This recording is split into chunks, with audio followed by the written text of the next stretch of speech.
পক্ষজীবীর মূল কাজটি হচ্ছে সেখানে তারা কাউকে সহ্য করতে পারে না।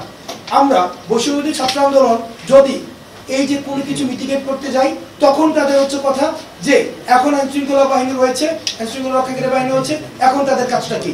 আবার যদি না যাই তখন হচ্ছে কি, যেহেতু তারা যাচ্ছে না কেন, তারা তো আন্দোলনটা করেছে, এখন তাদের কারণে এই সংঘর্ষগুলো হচ্ছে। দেখুন, আমরা হচ্ছে প্রথম দিনই বলেছি যে এই যে ছাত্ররা অন্তত 2 দিন আগে ঘোষণা দিয়ে হচ্ছে যে কনফ্লিক্ট ক্রিয়েট করেছে, সেটি নিয়ন্ত্রণ করার ক্ষেত্রে সেটি হচ্ছে complete failure of the intelligence. আমরা দেখেছি বিগত সময়গুলোতে আমরা সাইন ল্যাঙ্গুয়েজ ব্যবহার করে করে আমাদের কর্মসূচি দিতে হতো, সাইন ল্যাঙ্গুয়েজ, কিন্তু তারা মানে তখন ইন্টেলিজেন্স উইং জেনে যেত এখানে যারা রয়েছেন সবাই হচ্ছে নির্যাতিত নিপীড়িত গত 16 বছর ধরে।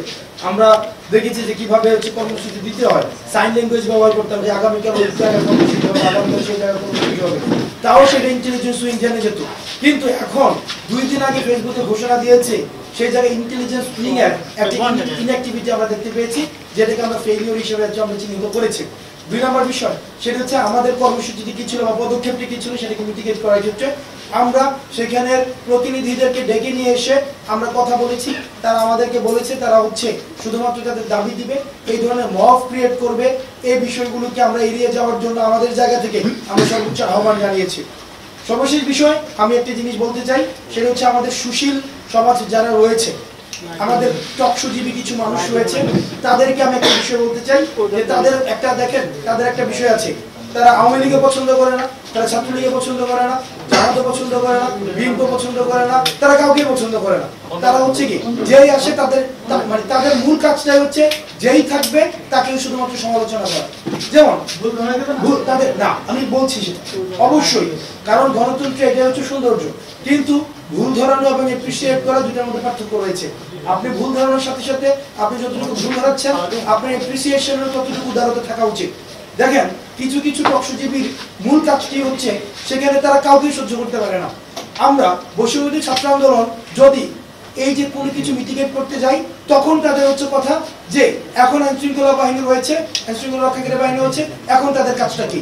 আবার যদি না যাই তখন হচ্ছে কি, যেহেতু তারা যাচ্ছে না কেন, তারা তো আন্দোলনটা করেছে, এখন তাদের কারণে এই সংঘর্ষগুলো হচ্ছে। এখন সেই জায়গাতে আমাদের যারা হচ্ছে সুশীল সমাজ রয়েছে, যারা আমাদেরকে দিক নির্দেশনা দেয়, তাদের কাছ থেকে আমরা যেটাকে আমরা বলি যে আমরা গঠনমূলক সমালোচনা প্রত্যাশা করি। কেউ সমালোচনা ঊর্ধ্বে না, কিন্তু আমরা চাই তারা আমাদের অভিভাবক, তারা হচ্ছে আমাদের বুদ্ধিকে তারা প্রতিনিধিত্ব করে, সেই জায়গা থেকে আমরা গঠনমূলক সমালোচনা প্রত্যাশা করি। শুধুমাত্র সমালোচনার জন্য সমালোচনা অথবা শুধুমাত্র অ্যান্টি এস্টাবলিশমেন্টে প্রাসঙ্গিক থাকার জন্য সমালোচনা, এটি ইতিবাচক কোনো ধরনের পরিবর্তন আনে না, বরং এটি শুধুমাত্র ঘটনা প্রবাহকে, সেটি শুধুমাত্র হচ্ছে এক ধরনের প্রাসঙ্গিকতাকে শুধুমাত্র টেনে নিয়ে যায়। আরেকটি বিষয়, এখানে গণমাধ্যমের কর্মীরা যারা রয়েছেন আপনাদের কাছে বিনীতভাবে অনুরোধ করব বস্তুনিষ্ঠ সংবাদ পরিচালনা করার জন্য। যে ইসকনের যে ঘটনাটি ঘটেছে সেখানে দেখেন, এখানে অনেক মিডিয়াতে আমরা দেখেছি যে এখানে বলা হয়েছে যে হিন্দু ভেবে তাকে আক্রমণ করে হচ্ছে মেরে ফেলা হয়েছে। এটা কিন্তু বিশ্ব দরবারে এক ধরনের নেতিবাচক এক ধরনের বার্তা পৌঁছায় যে বাংলাদেশে এমন একটি পরিবেশ তৈরি হয়েছে যেখানে হিন্দু ভাবলে মানুষকে মেরে ফেলা হচ্ছে। তো আমি আপনাদের কাছে প্রত্যাশা করব এই পুরো অভ্যুত্থানে আপনাদের যে নিরলস পরিশ্রম, সেই পরিশ্রমকে আমরা সবসময় কৃতজ্ঞতা ভরে স্মরণ করি, কিন্তু একই সাথে সাথে আপনাদের দায়িত্ব অনেক বেড়ে গিয়েছে। আপনাদের কাছে আমাদের আহ্বান থাকবে যেন বস্তুনিষ্ঠ আপনাদের যে সংবাদ পরিচালনা করেন, যাতে করে ফ্যাক্টটা উঠে আসে, মানুষ যেন সঠিক তথ্যটা পায় এবং সেই অনুযায়ী যেন তার সিদ্ধান্ত গ্রহণ করতে পারে।